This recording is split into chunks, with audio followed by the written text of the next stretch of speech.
Kejati Sumsel gelar ANEF per semester. Juru ANEF ini kasus yang menonjol yang ditangani Kejati Sumsel di semester pertama ini yakni perkara narkoba di mana jumlah perkaronya sebanyak 550 perkara.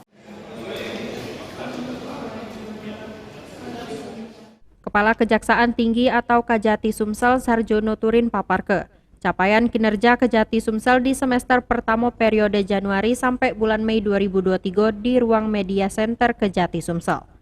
Menurut Kejati Sumsel, untuk kasus yang menonjol yang ditangani Kejati Sumsel di semester pertama ini yakni perkara narkoba, di mana jumlah perkaranya sebanyak 550 perkara.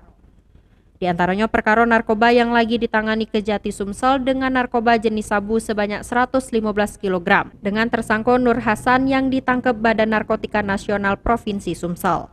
Dan Senin ini rencananya berkas tersangka dilimpah ke pengadilan untuk disidang ke. PDP yang diterima untuk perkara narkotika sebanyak 148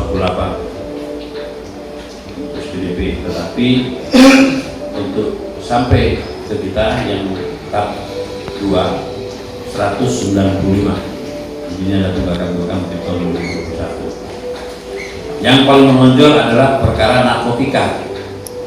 Di samping itu ada perkara penipuan, ITE, 3, pencurian dan kekerasan, penggelapan dan lain-lain.